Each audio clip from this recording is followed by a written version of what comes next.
Pronto habrá transcurrido un cuarto de siglo desde que Rusia dejó atrás el comunismo. Su actual gobernante lleva en el poder más de 15 años y para el final de su actual mandato habrá igualado prácticamente la permanencia en el cargo de Brezhnev. Al final de su primer mandato era evidente que con Putin el país había regresado al crecimiento económico y a la estabilidad política, y también lo era la popularidad que eso le otorgaba a Putin. Pero más allá de esos datos desnudos no había consenso. Para sus detractores, los pivotes del sistema de poder de Putin eran la corrupción y la represión. Un Estado neoautoritario fundamentalmente hostil a Occidente, con una envoltura de rasgos legales alrededor de una pirámide ruinosa de cleptocracia y matonismo. Para otros, lo que ha surgido bajo su mandato no es ni una moderna autocracia ni una versión más suave del régimen soviético, sino un Estado dual, compuesto por un orden legal constitucionalista y un sistema discrecional administrativo, tensionados mutuamente por el centrismo de Putin. Esto lo escribía Perry Anderson en la New Left Review en el año 2015. Hoy, en Fora Apache, hablamos de Rusia.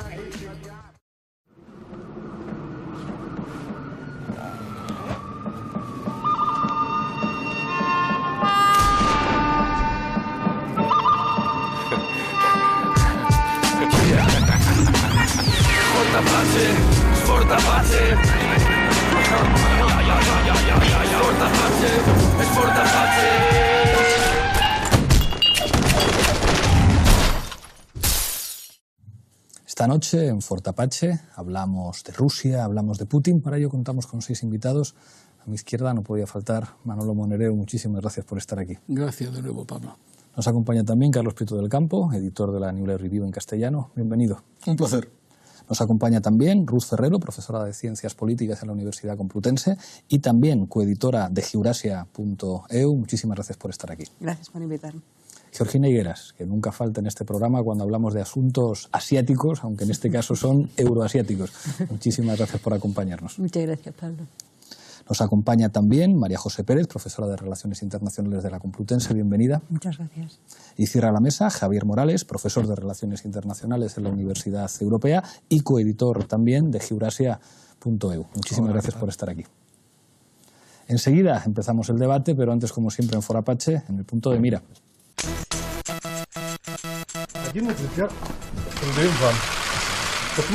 El presidente ruso Vladimir Putin ha anunciado que volverá a concurrir a las elecciones presidenciales y que lo hará como independiente. Las elecciones han sido estratégicamente colocadas el 18 de marzo para hacerlas coincidir con el 4º aniversario de la anexión de Crimea.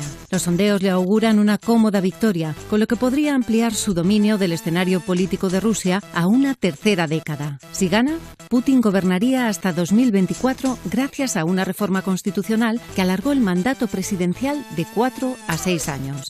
Esta noche, en Fora Apache, hacemos un balance de los gobiernos de Vladimir Putin y analizamos las perspectivas de cara a las elecciones presidenciales.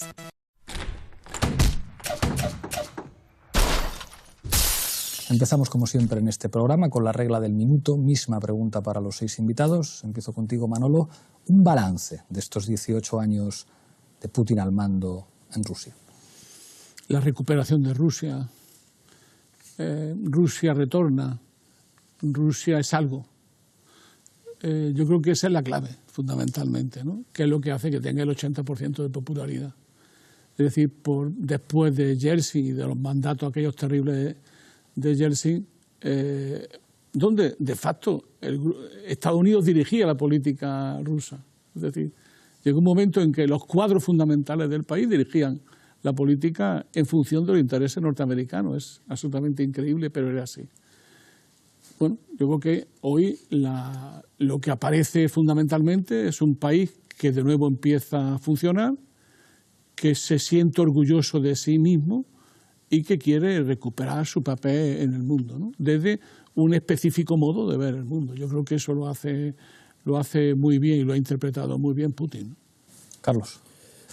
Para mí el elemento fundamental es que Putin cristaliza la tensión que deriva del carácter geopolíticamente anómalo de Rusia.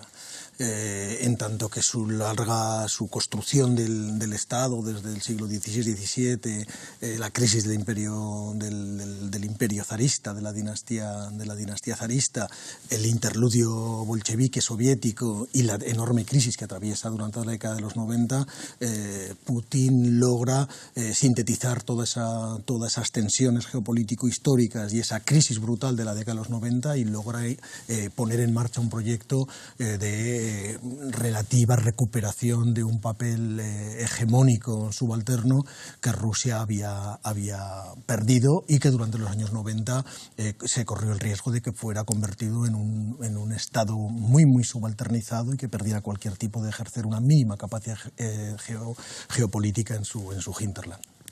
Ruth.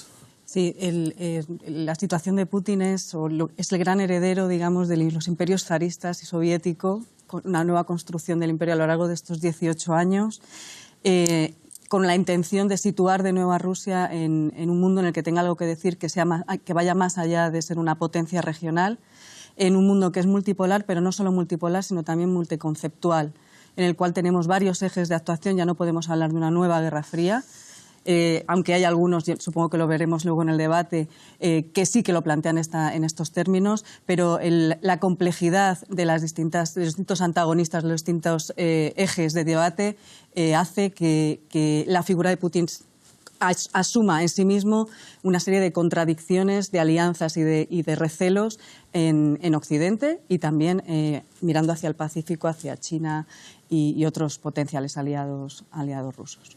Georgina.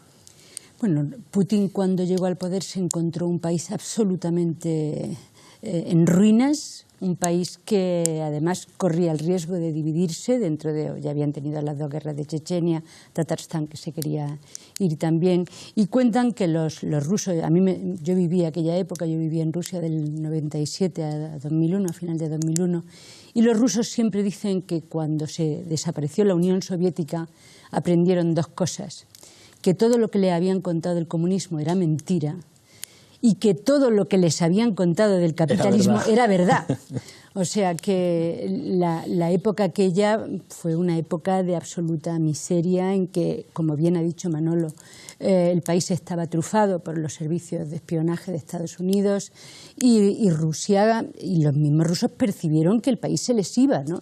Entonces, Putin simboliza la recuperación de ese país, la intención de unificarlo otra vez, de poner orden, de evitar que las distintas provincias se le fuesen, ¿no? María José. Sí, bueno, lógicamente un periodo tan largo está caracterizado por muchas luces y muchas sombras. Desde el punto de vista interno, lógicamente la sociedad es consciente de que su situación con Putin ha mejorado enormemente con respecto a la situación de Yeltsin. Sin embargo, no se acaba de consolidar tampoco una clase media. Hay un porcentaje de población por debajo del umbral de la pobreza extremadamente elevado, especialmente, por ejemplo, entre la población mayor, los jubilados. Por lo tanto, en cierta medida se ha confundido ese centralismo o esa recuperación del orden con un excesivo centralismo y con unas políticas de renacionalización que pueden tener consecuencias económicas peligrosas. Desde el punto de vista internacional, su papel ha sido soberbio. Lógicamente, él rompió el discurso monopolar de Estados Unidos, ha llevado a todos los foros de negociación importantes a Rusia y se la vuelve a considerar como una gran potencia respetada. Javier. Yo creo que más que de un solo Putin habría que hablar de varios Putin, porque recordemos que ya después de 18 años en el poder, él mismo ha realizado un aprendizaje del cargo y de también los sucesivos líderes extranjeros con los que ha tenido que tratar y se ha ido adaptando y ha sido él mismo cambiado por la relación con cada uno de ellos. Para mí el Putin más exitoso era el del principio, aquel que devolvía a Rusia al lugar que, digamos, geopolíticamente le correspondía, de una potencia que iba a tener influencia por su propio peso más allá de su vecindario inmediato, del espacio postsoviético. Rusia ahora, hoy en día, ha vuelto a tener un papel en las grandes cuestiones internacionales que no se pueden resolver sin su participación en las negociaciones. Pero también hay que decir que el Putin que hay hoy en día es mucho más inflexible, mucho más reacio a encontrar consensos con otras potencias, que Rusia no es la única en el mundo, y por tanto capaz de realizar fracasos mucho más frecuentemente que al principio. O sea, hay un elemento que creo que el que estáis básicamente de acuerdo y que algunos habéis señalado, y es, digamos, el contraste entre lo que representa Putin como el recuperador y el ordenador frente al caos de Yeltsin y al caos, digamos, esos años en los que parece que se compran a trocitos las potencias occidentales a la Unión Soviética, y de alguna manera Putin devuelve algo parecido a una dignidad nacional de Rusia, a pesar de que en ningún caso se cuestiona la economía de mercado, y Putin de alguna forma es una interfaz entre los poderes económicos en Rusia, que siguen siendo enormes. Pero la pregunta que os quiero hacer es, ¿cuál es la base en estos momentos de su poder? Porque es verdad que Putin ha logrado, con mecanismos autoritarios, pero también con mecanismos ideológicos, que no haya una oposición viable, que no haya, digamos, una alternativa política que dé la impresión de que le puede ganar unas elecciones. Y yo tengo dudas respecto a cuál es la base estructural en términos ideológicos de su poder. Señalaba María José, no se ha consolidado una clase media en Rusia, digamos, cuyos intereses estén vinculados al gobierno de Putin. Hay niveles de desigualdad gravísimos, hay niveles de pobreza enormes. Daría la impresión de que es un cierto nacionalismo ruso que mira hacia fuera de Rusia una de las claves de sostenimiento del poder de Putin, pero es dudoso que eso, digamos, pueda ser la única carta para mantener el poder. Yo creo que eso se nota mucho en cómo llegó Putin al poder y lo que hizo inmediatamente después, que fue un pacto con la oligarquía. Y aquí es donde aparece la especificidad de Rusia con respecto a otros sistemas políticos. Hay una figura histórica, que es el capitalismo monopolista de Estado, que casi siempre pega para estas cosas, ¿no? ¿Qué es? ¿Qué le dice Putin al oligarca? Aquí están ustedes, la mayoría de ustedes han llegado ahí a base de robar, a base de extorsionar al Estado, no los vamos a cuestionar, pero aquí mandamos nosotros. Eso es. Es decir, hay un nuevo pacto entre los oligarcas y el Estado ruso. La sociedad no es nada, el Estado lo es todo, y algo que Putin dice con mucha frecuencia y muy bien, siempre. Aquí el Estado es otra cosa que con ustedes. Y eso tiene que ver con la geopolítica rusa. O sea, Rusia no puede vivir con un Estado débil y necesita un Estado fuerte que pacta con la oligarquía, le obliga a pagar impuestos a la oligarquía, por cierto, muy bajos, y a los que no estén de acuerdo, pues va a tener consecuencias. Entonces, lo que hay es un sistema de poder donde el Estado ha equilibrado su relación con la oligarquía y hay una tensión entre oligarquía y el Estado en función justamente de los intereses estratégicos y también de lo, como ha dicho antes la compañera muy bien, de las realidades sociales de Rusia, que no son demasiado bollantes. No hay que olvidar que Rusia tiene un Producto Interior Bruto menor que Alemania. Es decir, estamos hablando de un país descuartizado, porque fue descuartizado cuando lo que ha llamado Putin la mayor catástrofe geopolítica de la historia, ¿no? Bueno, pues ese país hoy tiene un Producto Interior Bruto menor que Alemania y que a su vez es el único en condiciones de competir militarmente con Estados Unidos. El único en competir militarmente, es decir, en innovación tecnológica en los armamentos de grande nivel, ¿no? Georgina. Puede competir militarmente ahora porque no era la situación en el año 2000 cuando tomó el poder. Es cierto que en cuanto al ejército ha cambiado bastante, pero en eso que decíamos que Putin se va moldeando con el tiempo, también tenemos que ver la relación que Occidente ha tenido hacia Putin, ¿no? En un primer momento, Putin, sus primeros discursos, el discurso del año 2000, cuando Yeltsin le cedió el poder y tal, era un discurso de acercamiento a Europa, era un discurso muy proeuropeo, ¿no? Estoy aquí y quiero que cooperemos. Y luego, poco a poco, por la influencia de Estados Unidos y por el no haber sabido nosotros, los mismos europeos, el mantener esas relaciones y tal, pues, y luego pues, el caos de Ucrania y ya antes la guerra de Georgia, todo eso han ido moldeando y echando a Putin de Europa. Y eso ha hecho que Putin gire hacia Asia, hacia China, que es un matrimonio de conveniencia y que no le interesa, ¿no? Eso, lo que pasa que es que hoy en día se ve forzado a que sus alianzas estén en ese lado, ¿no? Y...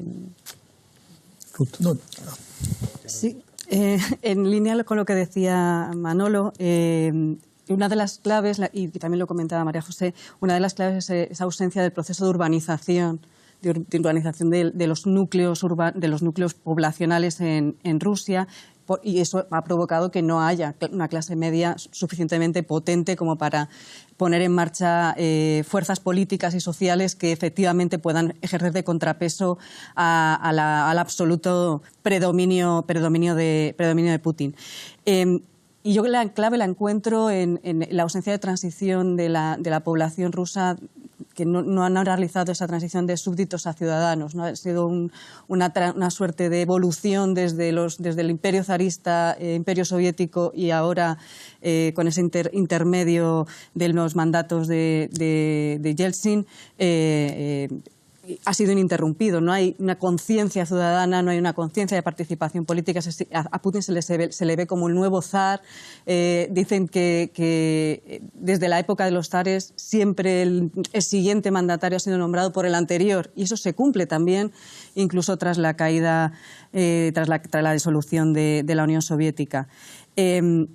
Y esa ausencia de consolidación de núcleos urbanos potentes, en los cuales solo identificamos así a priori San Petersburgo y Moscú, que es donde están los grandes movimientos, entre comillas, lo de grandes movimientos sociales que puedan plantear algún tipo de oposición a Putin, han sido desmantelados a través de procedimientos judiciales que se les han sido abiertos, se les ha encarcelado en los meses normalmente previos a procesos electorales en contienda, como ahora, y eso transforma a la democracia rusa, entre comillas la democracia, en una democracia absolutamente procedimental, que además se ve legitimada por la intervención y la participación, por ejemplo, de observaciones electorales como las de la OSCE, que obviamente cuando va allí la misión electoral OSCE se encuentra con que todo está bien, porque claro, ya es que no hay competencia.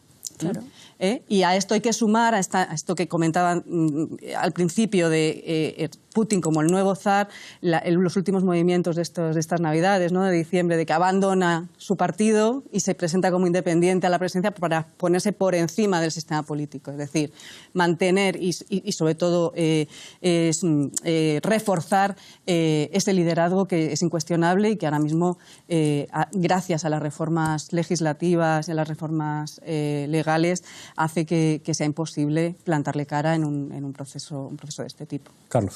No, pero realmente ahí yo creo que es súper importante comprender bien cuál es la herida que la transición de la Unión Soviética al modelo actual produce en la sociedad soviética, y cuál es la segunda herida que, tras ese periodo previo de acercamiento a Occidente, como comentaba Georgina, produce la crisis de 2008. Igual que esa transición desde la Unión Soviética, hubo voces que apostaron incluso dentro de Occidente por no hacerla punitiva y que no implicara un coste social tan alto. Hay estudios epidemiológicos y de morbilidad, estoy pensando en el de Michael Marmot, que estimaban en 4 millones de personas el número de muertes por exceso respecto a las tendencias demográficas de la década de 1990, con un coste infinitamente mayor en Ucrania o en las repúblicas de Asia Central, etcétera, etcétera. O sea, esa herida dentro de la sociedad rusa produce una distorsión enorme del sistema político. Occidente no puede vender un modelo democrático nominal que se aplique en la Unión Soviética, en la ex Unión Soviética, cuando la geopolítica y la geoeconomía que se aplica en los hechos es de una brutalidad increíble. Pero un poco con la crisis de 2008 sucede exactamente lo mismo. La aproximación que Putin y el establishment ruso intenta respecto a Occidente y respecto incluso a la integración diversa en el concierto europeo, etcétera, etcétera, se ve absolutamente imposibilitado por el impacto de la crisis de 2008, que hace caer de manera estrepitosa el precio de los recursos energéticos, que obliga a Rusia a volver a los mercados de capitales internacionales y que, de nuevo, esos mercados de capitales y el capitalismo financiero global impone de nuevo condiciones draconianas al sistema socioeconómico ruso y rigidifica mucho otra vez el modelo político. Entonces, esas dos heridas son muy importantes. Luego podemos profundizar más en esa cuestión. María José. Sí, bueno, yo con respecto a lo que decía el señor Monereo de la oligarquía, ese pacto ya no está en vigor. De hecho, el 70% del Producto Interior Bruto de Rusia procede de empresas estatales. Es decir, se ha llevado a cabo un proceso de apropiación de nuevo por parte del Estado de las empresas. Ahí tenemos a Gazprom, a Rosneft, prácticamente todas tienen un control mayoritario por parte del Estado. Muy pocas de ellas se mantienen privadas. Por lo tanto, ese pacto sirvió en un determinado momento, pero a partir de la detención de Jodorkovsky, el juicio y tal, esa situación desapareció. Ha habido una recentralización de los capitales, incluso una recentralización financiera. El control que está asumiendo 2008 fundamentalmente. Claro, el control que está asumiendo el Banco Central ruso sobre bancos privados es muy significativo, muy significativo. Por otra parte, en cuanto a los apoyos de Putin, las manifestaciones, yo creo que las manifestaciones que se dan en Rusia, que se dan, por ejemplo, en el 2017, se han hecho estudios con respecto al 2016 y ha habido un aumento de esas manifestaciones. Las que se produjeron en el 2011-2012 no son contra Putin, son contra los abusos de poder. Yo creo que incluso la gente sigue teniendo en su subconsciente colectivo la frase de la etapa del zar: ¡ay, si el zar supiera esto! Piensan que muchas de las injusticias y muchas de las cosas que suceden socialmente las desconoce Putin. Ay, si Putin conociera todas esas cosas, ¿no? No es tan fácil tampoco hacer la sombra al Kremlin. El Kremlin maneja el dinero, maneja las leyes electorales y es muy complicado presentar un candidato a las presidenciales, muy complicado. El nivel de firmas, el volumen de firmas que hay que captar en un espacio tan corto de tiempo hace muy difícil que se presenten nuevos candidatos, ¿no? Y tiene, lógicamente, las llamadas islas metropolitanas, San Petersburgo, Moscú, la alta clase, la élite política y económica es pro-Putin. Las tierras del sur, las tierras negras, las zonas agrícolas, con un cierto componente nacionalista, ricas económicamente, es un voto pro-Putin muy claro. Ahora, es verdad que hay un sector de la clase social marginal muy creciente y en la actual situación de estancamiento económico ese porcentaje va en alza, que esa gente vota contra todo, no solo contra Putin, sino contra todo. Por lo tanto, sí tiene todavía mucho respaldo social y evidentemente es muy difícil, pero por ejemplo en las elecciones que se celebraron en el mes de noviembre en Moscú, el partido Yabloko obtuvo unos resultados que nunca antes. Es verdad que Rusia Unida arrasó, pero ellos han tenido 100 y pico escaños, que es lo nunca visto, ¿no? Así que bueno, es un pequeño principio de cambio, es muy incipiente, pero es una cierta ruptura de la dinámica, ¿no? Javier. Yo estoy de acuerdo que efectivamente la sociedad rusa hace esa separación entre la figura de Putin, que por ejemplo el presentarse no como candidato del partido Rusia Unida, sino independientemente, no es la primera vez que lo hace. Porque claro, no hay una cultura política de partidos con tradición como en los países occidentales, es decir, el voto se dirige mucho más a la persona o a la marca coyunturalmente que a un voto leal durante un periodo de tiempo. Y también yo creo que no habría que mitificar tampoco estas medidas represivas que son ciertas de Putin para evitar que cualquier candidato de oposición o se pueda presentar o gane en unas elecciones a nivel nacional, porque también las últimas elecciones a las que se presentó Yeltsin antes de cederle el testigo a Putin, un poco el conocimiento universalmente aceptado, de que incluso el presidente Medvedev, en la etapa que estaba él, lo dijo públicamente, las elecciones las ganó el Partido Comunista. Entonces el tema del fraude electoral es algo que no ha creado Putin. Pero precisamente por esto a mí me cuesta entender, que yo creo que se explica por este aprendizaje hacia atrás que ha realizado Putin en estos 18 años, me cuesta entender por qué él considera como amenaza un movimiento de protesta que todavía es minoritario. Por ejemplo, por qué no se le permite a Alexei Navalny el presentarse como candidato cuando en esas encuestas de opinión, incluso en las de centros independientes, 2%. Tiene un porcentaje irrisorio.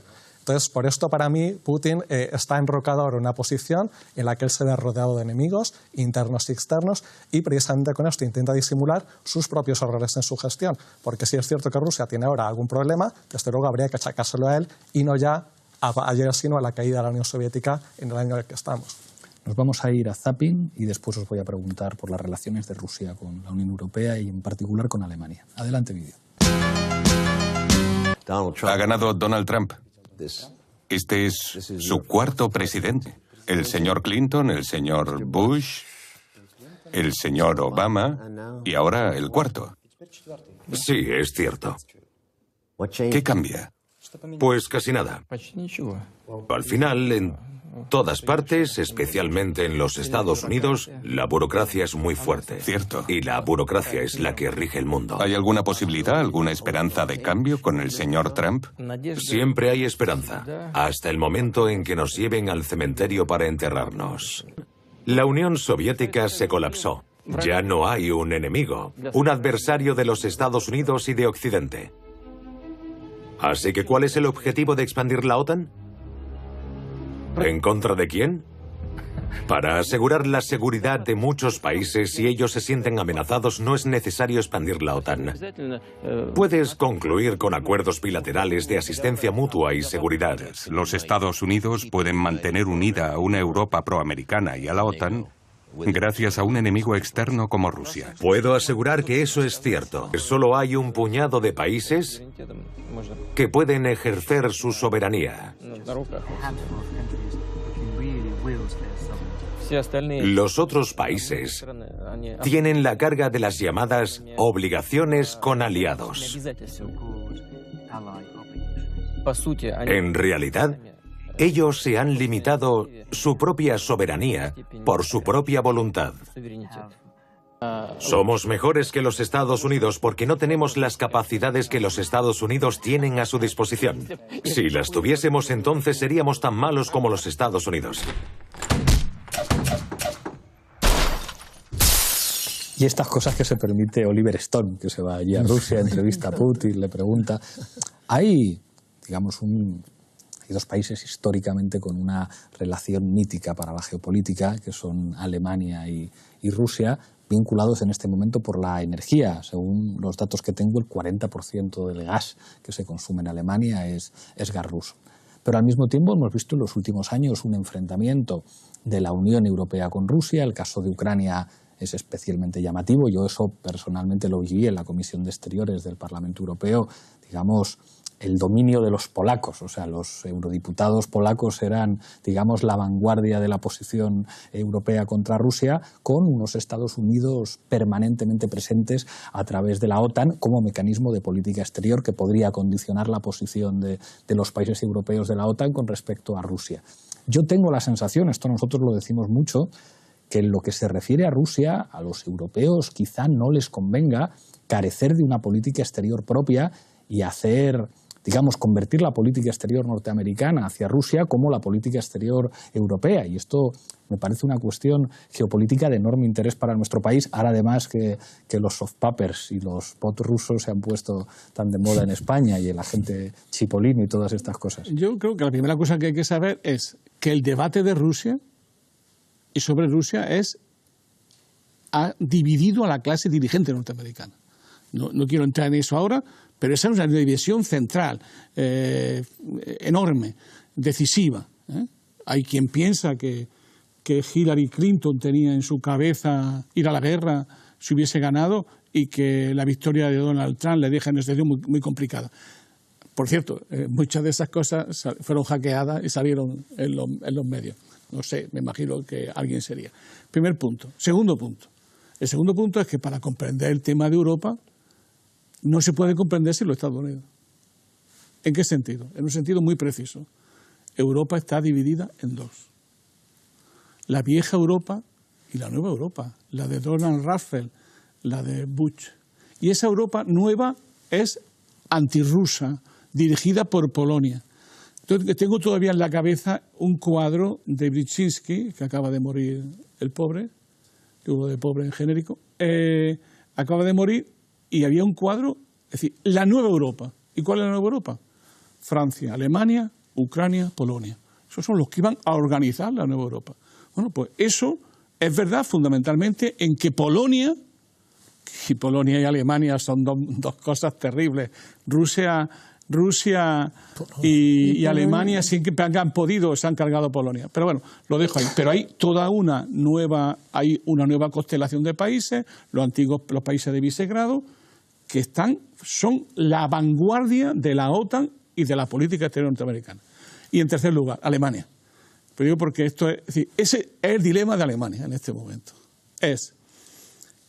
Eres el hegemón de Europa y por tanto tienes que comerte a Polonia y hacer de subalterno de masas a la política exterior norteamericana frente a Rusia, o eres un país con derecho a la autodeterminación, y aquí el único país que realmente se tendría que plantear su autodeterminación es Alemania, que es un país ocupado militarmente, que es un país con 26 bases norteamericanas, que tiene bases nucleares norteamericanas, que tiene Ramstein.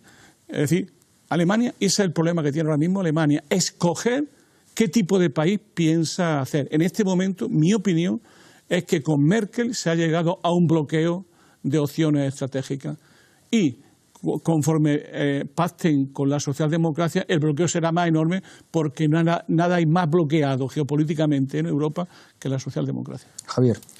Yo ahí no tengo del todo claro que ahora mismo Europa esté siguiendo esa política exterior de Estados Unidos, porque en este momento Trump no tiene aún una política exterior, quizá ni política exterior, ni hacia Rusia tampoco. Yo estoy convencido, y en esto pues para mí ya hemos visto bastantes indicios de que el conflicto se va a producir antes o después entre Trump y Putin, por razones que si queréis luego podemos comentar. Pero ahora mismo Estados Unidos no es quien está liderando este movimiento europeo de nueva Guerra Fría, es la propia Europa occidental, Unión Europea quien lo está haciendo.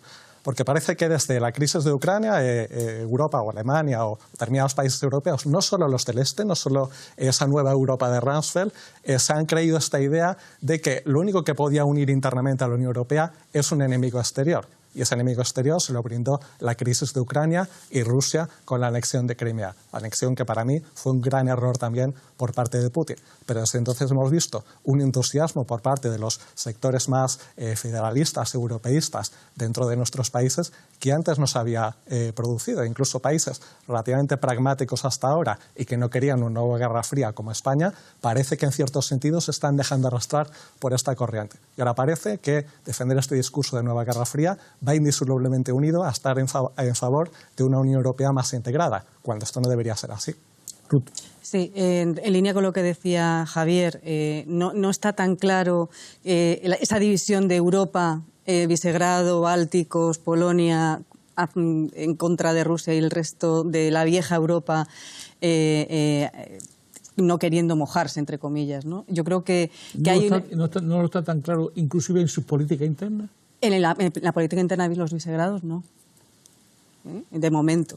Al menos Hungría, no. Polonia, sí, pero bueno, ahí lo tendríamos que analizar. Ahora, las elecciones de la República Checa parece que también están con una tendencia en esa dirección.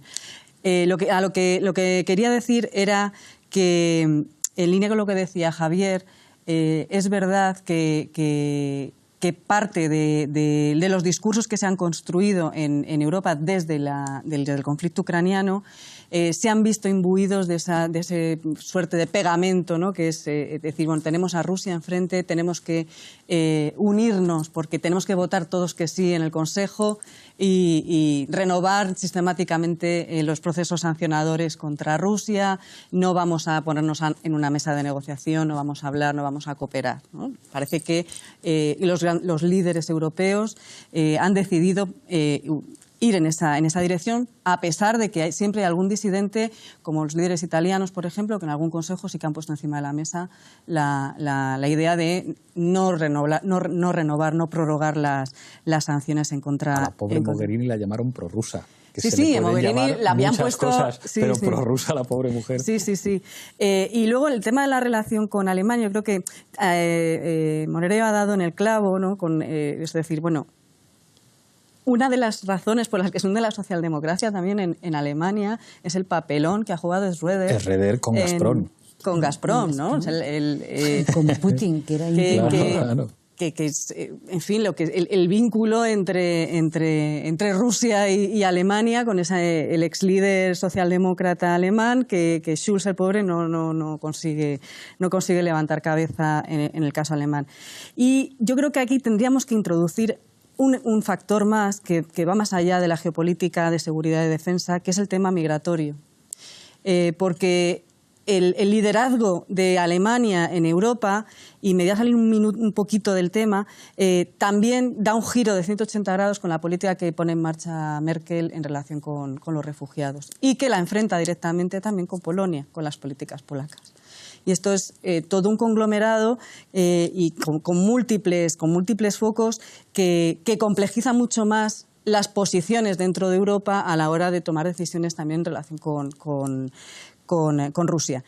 Un hecho que a mí me ha resultado llamativo en los últimos días es, leía una noticia en el Financial Times sobre la puesta en marcha de una campaña de publicidad de propaganda en Suecia, para enviar a hacer buzoneo en los hogares suecos en caso de conflicto, lo que tienen que hacer los ciudadanos para protegerse de un potencial ataque, ¿no? Esto en línea de toda esta gran alharaca que ha sido la amenaza que vienen los rusos, ¿no? La amenaza rusa de Europa, Suecia no está en la OTAN, hay presiones por parte de las estructuras euroatlánticas para que Suecia entre en la OTAN, los líderes suecos están comenzando a comprar este discurso. De hecho, la propia campaña estatal es una muestra de ello. Desde la Segunda Guerra Mundial no sucedía algo así en Suecia. Y no podemos olvidarnos que también los suecos han sido los grandes animadores, digamos, de este discurso de nueva Guerra Fría en el marco de la Unión Europea y aquí en Madrid también, Entonces yo creo que hay que ir introduciendo esos nuevos elementos para complejizar un poco el análisis y profundizar en la línea de flotación también de hacia dónde va Europa, hacia dónde quiere ir, cómo vamos a poner de acuerdo a bálticos con países de Centro Europa, ¿no? Porque Eslovaquia también tiene su posición, son países con una determinada autonomía que quieren mantener, especialmente en las dependencias energéticas, ¿no? Carlos. Muy rápido. No, que de alguna manera, más allá de los componentes erráticos de la política exterior de Trump o de la inexistencia o una política exterior débil por parte de la Unión Europea, lo que sí que perciben los actores no occidentales, Rusia incluido, es que la debilidad de Occidente como potencia hegemónica genera una inestabilidad que está trufada de una agresividad enorme. Es decir, Occidente o Europa pueden carecer de una política exterior clara, pueden apostar por determinados arreglos más o menos superficiales, pero en el fondo Putin y la sociedad rusa, el establishment ruso, lo que ve es una agresividad enorme.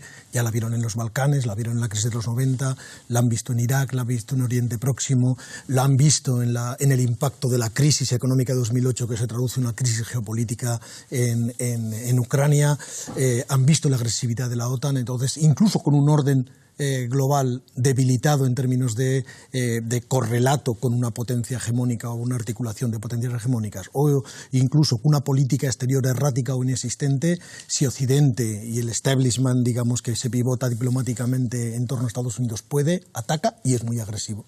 Entonces, ese componente es absolutamente importante para entender por qué Putin actúa como actúa en Crimea, por qué Putin actúa como actúa en el conflicto sirio, que en otro momento, en situaciones de la Guerra Fría, hubiera sido una aproximación totalmente diversa. Pero la intervención de Putin en Rusia está jugando con ese doble eje de hegemonía debilitada por parte estadounidense y occidental, en Siria, pero dices, no en Siria. Rusia. Pero mucha agresividad si realmente se produce cualquier tipo de quiebra en ese permanente enfrentamiento soterrado. Hay Europa en realidad tiene poco que decir, los escarceos alemanes son más bien anecdóticos que reales en términos geopolíticos. Georgina. Sí, bueno, yo no estoy de acuerdo con lo que tú decías, que hoy en día no hay una política, o sea, que no ha habido una influencia norteamericana en la relación de Europa con Rusia. Pero desde que está Trump, me refiero. Bueno, vale, entonces de acuerdo. Porque sí que cuando ya está terminando la guerra en Afganistán, ellos, o sea, Obama en ese momento necesita reforzar lo que es la OTAN, ¿no? Y en el intento de reforzar la OTAN aparece el enemigo ruso, ¿no?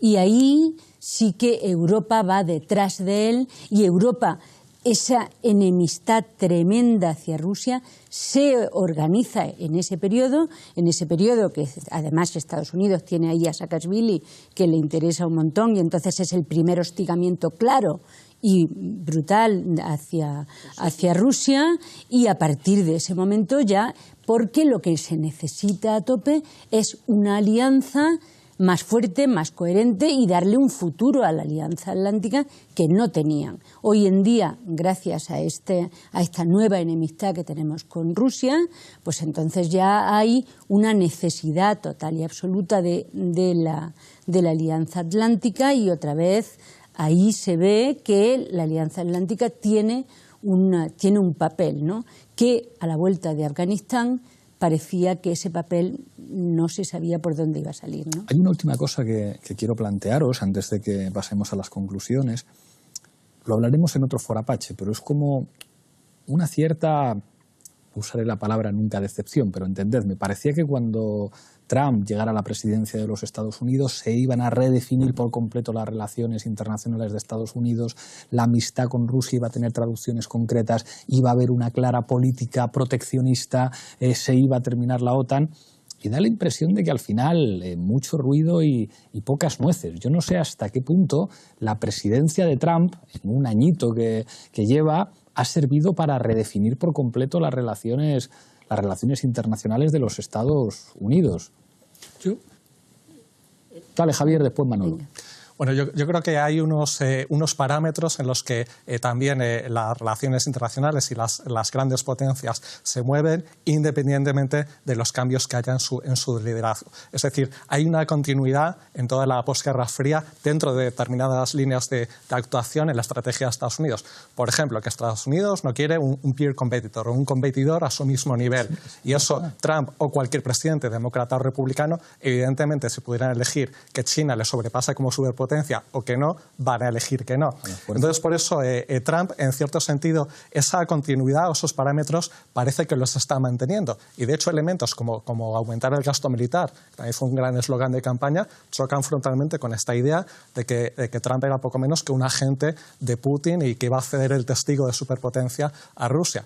Pues con lo cual, precisamente, esta idea de que la competición era ideológica, por decirlo así, liberal, en la época de Obama con Putin, y que chocaban por eso, por valores, vemos que no es así, porque ahora Trump y Putin parece que van en dirección de rumbo de colisión, pero por otros motivos. O sea, que quizá hablamos de una geopolítica más tradicional y menos ideológica, pues porque por su propio peso y sus propias ambiciones tienen zonas en las que sus intereses no coinciden. Yo coincido mucho con lo que dice Javier, ¿no? Y me permite entrar con lo que dice a lo que yo quería decir.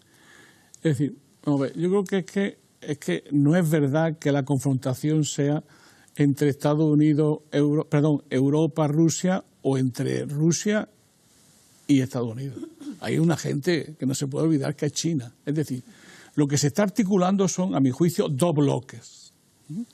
Un bloque que es el órgano de cooperación de Shanghái, con todas sus contradicciones, y el otro bloque es el bloque otánico, el bloque de la OTAN. O sea, el órgano de cooperación de Shanghái, nada más y nada menos está Rusia, China, India, Pakistán.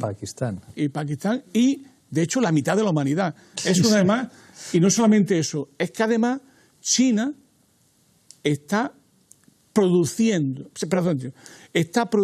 China un mismo fenómeno que solamente en Eurasia, que solamente tiene antecedentes con los mongoles. Es decir, China, en alianza con Rusia, está reorganizando el espacio-tiempo de Eurasia, empezando por su península pequeñita, que es Europa. Es decir, la franja y la ruta es la mejor expresión de cómo están construyendo una Europa a la imagen de semejanza de esta política eurasiática. Y termino con una cosa. El gran problema que hay, que es muy divertido, pero también muy grande, es que mientras que Europa se encarga de luchar contra Rusia, la que está haciendo neocolonia a Europa es China. Hombre, claro. Entonces, esa es la otra cara de la putinfobia o de la rusofobia, que es ocultar de que el puerto de Valencia ha sido comprado por los chinos y de que están a punto de comprar el puerto de Barcelona, que por cierto estaba de acuerdo también el compañero Puigdemont. Estamos llegando al final, me dicen de realización que tenemos que volver a la regla del minuto. Empiezo por ti, Georgina, 1 minuto de conclusiones. Bueno, en parte a contestar lo que decías, efectivamente, es cierto que China está a través de la organización de Shanghái, pero mirando a todo lo que es Asia, porque para ella es el continente euroasiático, pero yo vuelvo a la tesis de que en parte ha sido Europa la que ha expulsado a Rusia de su mismo seno. En parte Europa unido a Estados Unidos, o sea, fue ese momento en que Estados Unidos necesitaba reforzar la OTAN y tener su enemigo que fuese Rusia, porque también ahí Obama quiso mirar hacia Asia, mirar que el enemigo fuese China, y al final se han dado cuenta de que no les sale muy bien la cuenta porque la unidad de Rusia con China, dentro de que no pueden ser muy fuerte, puesto que es un matrimonio de conveniencia, pero es lo que menos favorece a Estados Unidos. Ruth. Sí, en línea con lo que comentaba Manolo y Javier, el tema de la OTAN es un tema esencial. Una de las formas, una nueva forma de refuerzo de la OTAN es buscar ese enemigo que nos haga invencibles, ¿no? Que nos refuerce y que consiga incrementar los presupuestos de los estados que conforman la OTAN en materia de defensa para ser utilizados. Y esto yo no pondría la cuestión en Afganistán, pero sí lo pondría en Kosovo. La pondría en Kosovo y sobre todo la pondría en los bombardeos de la OTAN de la República Federal Yugoslava, ¿no? Sin olvidar que el secretario general de la OTAN del momento era Javier Solana. Y que es ahí, en ese tablero europeo, donde se estaba dirimiendo también todo el tema del euro versus el dólar, la cuestión de la existencia o disolución de la OTAN, etcétera, etcétera. Y de ahí viene ya luego todo el tema de Georgia, de Osetia y todo lo que hemos ido viendo hasta la anexión de Crimea. Javier. Yo creo que vamos a tener que lanzar la mirada hacia el futuro y después de 2024, que parece que es hasta cuando va a estar Putin, salvo que haya sorpresas como aquella de poner a Medvedev y luego volver. ¿Qué presidente o qué líder o qué política exterior de Rusia sería aceptable para Occidente? Porque los estándares que hemos colocado, sobre todo a partir de la crisis de Ucrania, parece que solamente una Rusia que renuncie a cualquier tipo de influencia, no ya de conquista, de dominio militar, sino incluso la propia influencia cultural o comercial o las relaciones que tradicionalmente mantenían sus pueblos en su periferia, pues Rusia renuncia a ello y se convierte en una potencia completamente aislacionista. Esto es algo que no va a pasar. Esto es algo que incluso un líder opositor como el propio Navalny no podría mantener ese discurso si quiere algún día ganar unas elecciones. Por tanto, tendríamos que encontrar una especie de modus vivendi o de acuerdo de coexistencia pacífica otra vez con Rusia, de forma que este conflicto continuo no sea el único modo de relación posible. María José.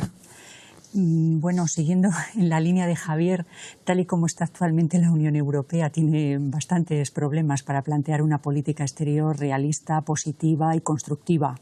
Yo creo que por eso nos movemos siempre con el esquema de Guerra Fría, porque nos gusta mucho la zona de confort. no queremos salir de esa zona de confort en un mundo tan absolutamente imprevisible como el actual. Eso hace que se revaloricen actores clásicos como la OTAN y sus movimientos estratégicos, y que se revaloricen también la posición de los estados, la geopolítica y el realismo político, porque realmente el mundo que asoma debajo de nuestros pies es mucho más imprevisible y nos da mucho miedo. No tenemos tablas de salvación y lo desconocemos totalmente. Por lo tanto, por eso seguimos anclados en el esquema de si realmente seguimos en una guerra fría o no. Carlos. Realmente ahí el futuro de Rusia en el corto o medio plazo se juega en esa tensión entre sus pretensiones de una potencia hegemónica de rango medio que no quiere ser subalternizada y homologada como un Estado-nación, digamos, normal, y su necesidad y su apuesta geoeconómica por integrarse en un orden capitalista que está dominado todavía por las potencias occidentales y por Estados Unidos, sobre todo en los mercados de capitales y en el sistema financiero internacional. Si Rusia opta por integrarse en ese sistema mundo capitalista y arrogarse todas las posibles ventajas de esa integración económica en términos de exportación, acceso al mercado de capitales, etcétera, tiene que estar dispuesta a pagar esa subalternización política y geopolítica. La tensión surge cuando Rusia quiere integrarse en este sistema mundo capitalista como un socio honorable, pero al mismo tiempo quiere mantener esa estrategia de geopolítica independiente. En una situación de caos sistémico del sistema mundo capitalista como en el que entramos, es un dilema imposible. Manolo. Hay un libro muy bonito de un autor, un economista italiano muy bueno, llamado, muy mayor, Giorgio Ruffolo, que se llama, hablando de Italia, cuando éramos una superpotencia. Cuando Italia era una superpotencia. Fijaros bien, a mayor integración europea, menor papel en el mundo de Europa. Antes, sumando todos los países europeos, Europa contaba más. Ahora que está integrada, cuenta menos. Y yo creo que esto es un elemento clave de la Europa que se está y del tipo de integración que se está construyendo. ¿Y cuál es mi tesis? Que no la podré explicar. Es muy simple.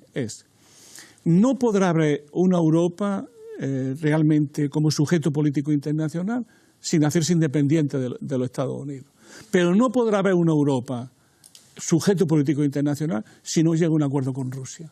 Para mí esa es la clave de Bob. Es decir, Europa debe de defender un acuerdo de paz y seguridad con Rusia y desde ahí restablecer unas nuevas relaciones con el mundo. Muchas gracias, Manolo. Muchísimas gracias a los 6. Hablaba María José de las certezas de la Guerra Fría, de la zona de confort. Me vais a permitir terminar con una cita de Lev Pavlovsky en una entrevista que le hacían en la New York Review. Dice: Putin es un soviético que se impuso la tarea de la revanche, no en un estúpido sentido militar, sino en un sentido histórico. Se le impuso en el lenguaje soviético, en el lenguaje de la geopolítica. Putin cree que los bolcheviques, que intentaron crear personas equitativas y honradas, fueron sencillamente idiotas. Gastamos un montón de dinero y energía en eso y al mismo tiempo intentamos liberar otros países. ¿Por qué? No teníamos ninguna necesidad de hacerlo. Tiempos posteriores a la Guerra Fría. Aquí seguiremos hablando de geopolítica en Fort Apache. Hasta la semana que viene.